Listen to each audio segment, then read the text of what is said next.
আছেন? I hope আলহামদুলিল্লাহ সবাই ভালো আছেন। আমিও আলহামদুলিল্লাহ ভালো আছি। আমি সুমি মালয়েশিয়া থেকে বলছি। আইমান খায়রুল ব্লগ থেকে সবাইকে স্বাগত জানাচ্ছি আজকের ব্লগে।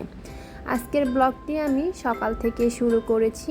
আজ সানডে, তো উইকেন্ড ডেতে আসলে সকালবেলায় বাহিরে নাস্তাটা করে নিই। আর এখন সকাল বাজে 10:30। তো এই যে চলে আসলাম পাকিস্তানি রেস্টুরেন্টে। এসে আমি তো বিরিয়ানি খেলাম, আইমানের বাবা রুটি খেয়ে নিল আর আমি চা খেয়ে নিলাম।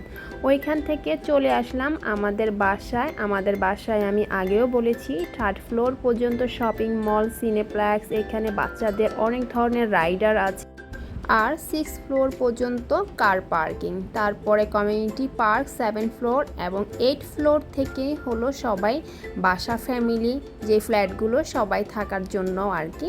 তো এই যে চলে আসলাম আমি এখানে 3rd ফ্লোরে চলে আসলাম। আমি একটু সেলুনে আসলাম। সেলুনে আসার পরে হলো ওনাকে আগে থেকে অ্যাপয়েন্টমেন্ট দিতে হয়। তো এটা আসলে আমি ভুলে গিয়েছি, তো আমি ওনাকে আর অ্যাপয়েন্টমেন্ট দিতে পারিনি। তো যেহেতু দিতে পারিনি, এখানে দেখলাম যে সিনেপ্লেক্সে কি মুভি চলতেছে, পুষ্পা 2 আসছে কিনা। দেখলাম যে না, আজ কোনো ধরনের হিন্দি মুভি চলবে না, আজ শুধু তামিল মুভি এবং হলো বিভিন্ন ধরনের বিভিন্ন দেশের ছবি, বিশেষ করে চীনাদের চাইনিজ পিকচারগুলোই এখানে চলে থাকবে। তো আজকে এখানে আর দেখা হলো না। তারপরে আইমানের বাবা আইমানকে নিয়ে একটু গাড়িতে ড্রাইভ করলো রাইডারের এখানে। আমি কিছুক্ষণ এখানে ক্যামেরাবন্দি করে নিলাম, আশেপাশে যা আছে সব কিছু আপনাদের সাথে একটু শেয়ার করার জন্য। এই যে আইমানের বাবা চলে আসলো এখানে 1 ঘন্টার জন্য 10 রিঙ্গিত এই কারটাতে। তো আইমানের বাবা হলো এখানে 20 মিনিট রাউন্ড দেওয়ার পরে বলল যে না, আমার মাথায় ঘুরতেছে। আইমানও একদম চুপ হয়ে গেল, কারণ এখানে গাড়িটা শুধু এতটুকু স্পেসের মধ্যেই হলো চালাতে হবে। তো স্বাভাবিক, 1 ঘন্টা চালালে আসলে মাথা অটোমেটিক্যালি ঘুরবে। তো 20 মিনিট চালানোর পরে আইমানের বাবা বললো যে না, আর চালাবো না, আমরা আবার বাসার দিকে চলে যাই, কারণ বাসায় অনেক কাজ আছে। আবার হলো দুপুরের জন্য রান্না করতে হবে, যেহেতু আজকে সানডে আর বাসার সমস্ত সব কাজই আসলে সানডেতে রেখে দেওয়া হয়। এই যে আইমানের বাবার আইমান কারে উঠলো।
চলে আসলাম শপিং মল থেকে বাসায়। এখন রান্না বান্না করব দুপুর টাইম। তো এখানে এসে এখন দেখলাম যে ফ্রিজটাকে আসলে ক্লিন করতেই হবে।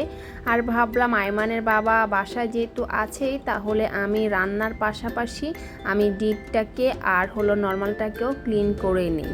তো এই যে সব কিছুই বের করে নিলাম নর্মালের। আর এই যে এখান দিয়ে আমি রান্না করব রুই মাছ দিয়ে, ছড়া দিয়ে, আলু দিয়ে রান্না করে নিব। সাথে ছিল লাউ আর ডাল। তো আমি রান্না বান্না করে দুপুরের খাবার দাবার খেয়ে তারপরে চলে আসলাম সন্ধ্যার দিকে বাহিরে যাব বাংলা রেস্টুরেন্টে। তো কার পার্কিংয়ের এখানে এসে দেখলাম যে একটা কবুতর মরে গেল, মরে এখানে পড়ে আছে। আর বাহিরে আসলে বৃষ্টি হয়েছে। এখানে আসলে প্রতিদিনই এখন বৃষ্টি হয় নভেম্বর, ডিসেম্বর এবং জানুয়ারি মাসে।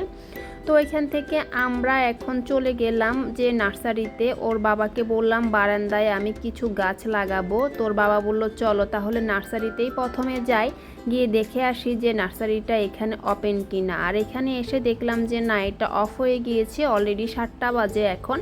তো ওরা 7টা আয়মানের বাবা বললো ওরা 6টার দিকেই হয়তো অফ করে দিয়েছে। তো আমি চলে আসলাম এখন বাংলা রেস্টুরেন্টে এখানে আলুর চপ পেঁয়াজু খাওয়ার জন্য। আর তাড়াতাড়ি বাসায়ও যেতে হবে। ফ্রিজটাকে ক্লিন করেছি, সব কিছু ধুয়ে রেখে দিয়েছি, কিন্তু এখনও সেট আপ করা হয়নি, তাই বাসায় চলে যেতে হবে সন্ধ্যার নাস্তাটা খেয়ে। তো এই যে সব ধরনের একটা একটা করে নিয়ে নিলাম, আলুর চপ পেঁয়াজু বেগুনি চা এবং রুটিও নিয়ে নিলাম সাথে।